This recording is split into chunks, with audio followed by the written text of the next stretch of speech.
இது என்னோட 40வது வீடியோ.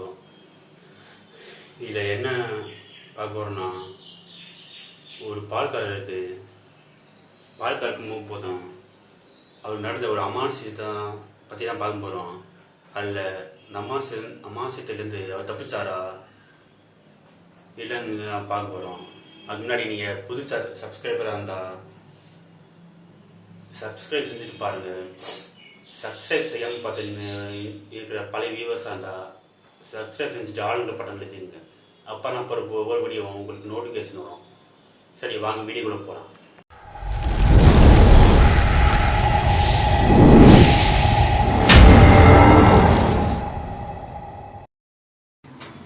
அது நைட் 3 மணி. பால் கறக்கிறதுக்கு முன்னாடி வெளியில் வந்திருக்காரு. அந்த சமயம்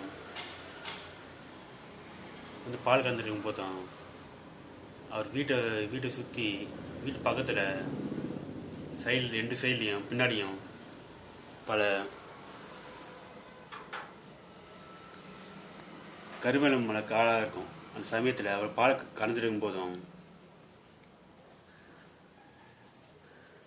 அவர் பின்னாடி அந்த கருவேலம் காட்டுக்குள்ளே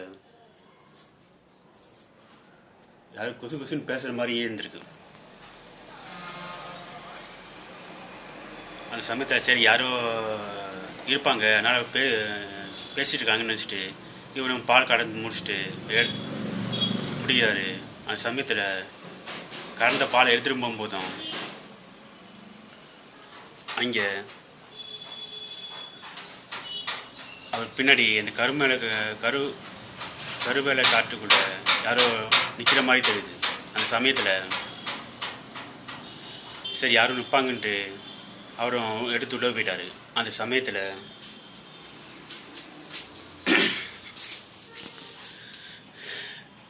சரி எந்திரிச்சு உள்ளே போயிட்டார். அப்போ போன 10 நிமிஷத்தில் அவர் தொழுவத்தில் கட்டியிருந்த மாடுகளாம் அரண்டு போய் கத்துற சத்தம் கேட்குது. அவரும் வெளியிலேருந்து வந்து பார்க்குறாரு. அப்போ அந்த இந்த மாடுகள்லாம் வந்து ஒரு இடத்த பார்த்துட்டு மிரண்டு போய் கற்று ஆரம்பிக்குது. அதில் ஒரு மாடு ரொம்ப பயந்ததுனால கை தவிர்த்துட்டு இப்போ கருவேல காட்டுக்குள்ளே போயிடுது.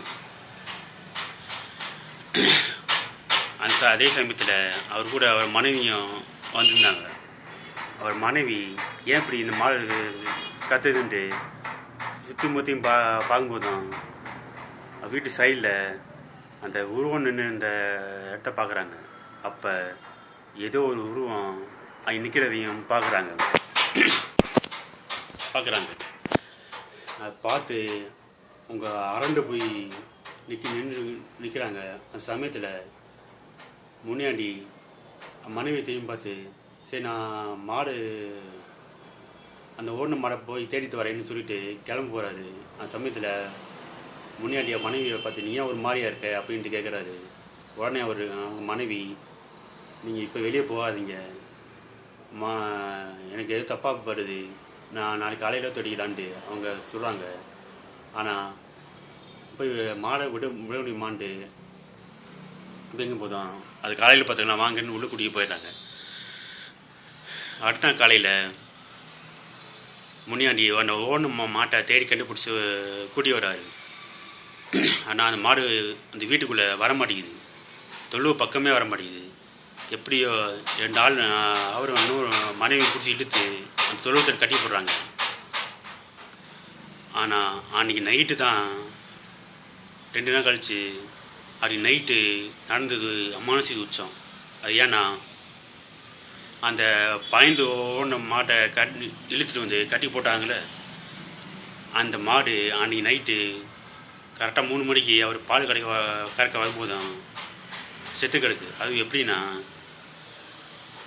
அந்த மாட்டோட தலை பாதி அளவு வெட்டப்பட்டிருக்கு. அதோட அது குடல் அது வயிறு அறுப்பட்டு குடலும் வெளியில் வந்துருக்கு.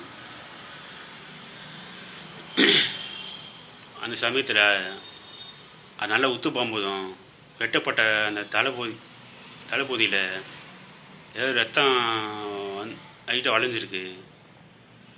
அதோட உடம்பு ஃபுல்லாக பார்த்தா ரத்தமே சுத்தமாக இல்லாத மாதிரியும் இருந்திருக்கு. அந்த சமயத்தில் மனைவியும் பார்த்து அரண்டு போகிறாங்க. அதோட அடுத்த சில நாட்கள் கழிச்சு அதே மாதிரி பால் கறக்க போகிறப்ப அங்கே ஏதோ ஒரு வித்தியாசமான சவுண்டு கேட்டிருக்கு. அது மிருகமும் மனுஷனும் சவுண்டான்னு தெரியாமல் வித்தியாசமாக வந்துருக்கு. உடனே முன்னாடி பால் கறக்க விட்டுட்டு டார்ச் லைட் எடுத்து பின்னாடி இருக்க 3 கருமணமான காட்டுக்குள்ள போகிறாரு. அது இருக்காண்டு ஆனால் எதுவும் தென்படலை. அப்படி யாருமே இல்லைன்னு வச்சுட்டு பின்னாடி திரும்பும் போதும் அவருக்கு அவர் 10 அடி கேப்பில் ஏதோ ஒரு உருவம் நின்று இருக்குது. அது என்ன உருவம்னு பார்த்தா பார்க்கறக்கே வித்தியாசமாக கோரமாக இருக்குது.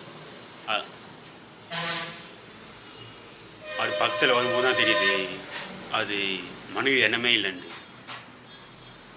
அதை பார்த்து அரண்டடிச்சிட்டு வீட்டுக்குள்ளே வந்துட்டார். அதே நேரத்தில் கொஞ்ச நாள் போன போகிறான். முன்னாடி ஒரு அம்மா வயசானவங்க வீட்டில் எப்பவும் படுத்துதான் இருப்பாங்க. அவங்க இறந்து போகிறாங்க. உடனே பார்த்து கவலைப்பட்ட அவர் வீட்டில் இதோட 2 மரணம் நடந்து போச்சு அப்படின்னு கவலைப்பட்டு இருக்காரு. அந்த சமயத்தில் வீட்டுக்கு வந்த அவரோட தம்பி ஏதோ கெட்டது தோணுது.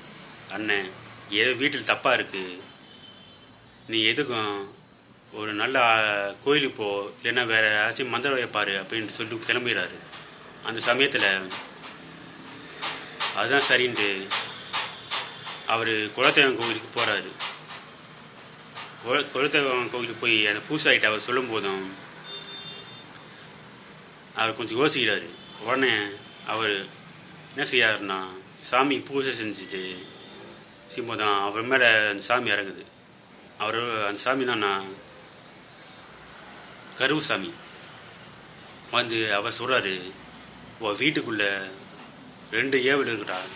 இந்த 2 ஏவல் தான் இப்போ உங்கள் வீட்டுக்கு ஒரு மாட்டையும் உங்கள் அம்மாவையும் பழி வாங்கியிருக்கு.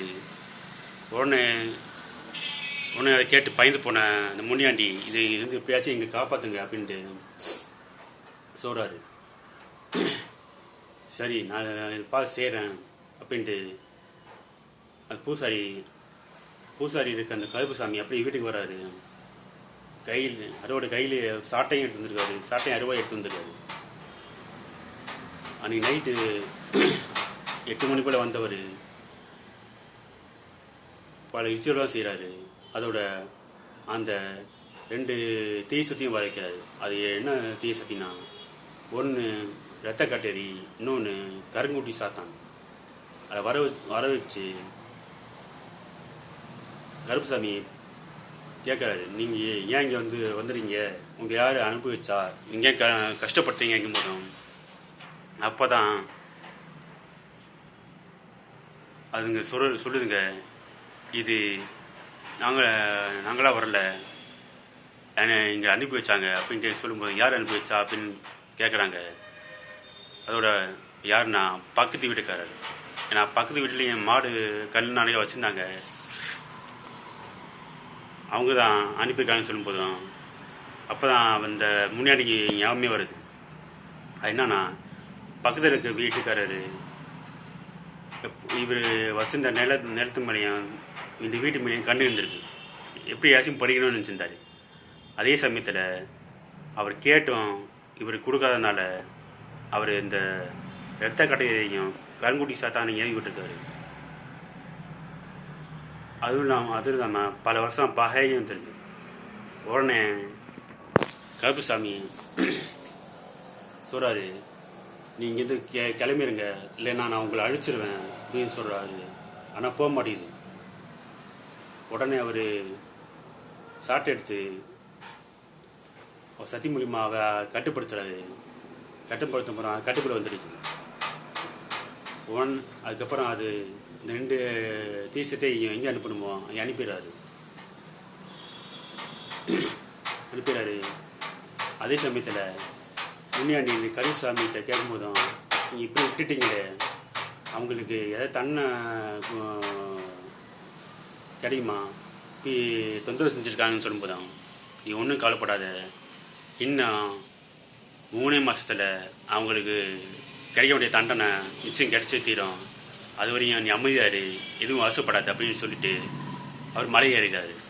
அதுக்கப்புறம் அவர் சொன்ன மாதிரியே கரெக்டாக 1 மாதத்துலேயே இவங்க மேலேயே செய்வனை ஏவலை ஏவிட்ட குடும்பத்தில் அடக்க ஆரம்பிக்குது.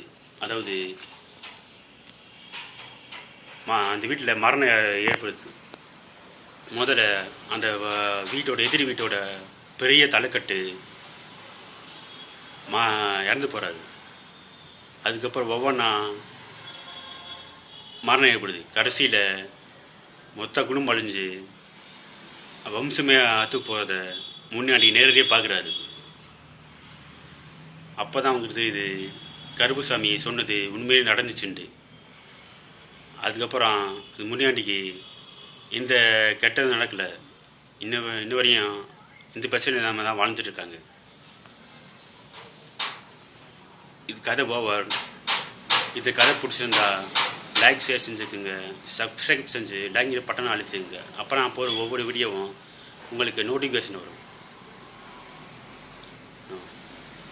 உங்களை அடுத்த வீடியோவில் சந்திக்கிறேன். அது வரைக்கும் விடைபெறுவது நான் SKM.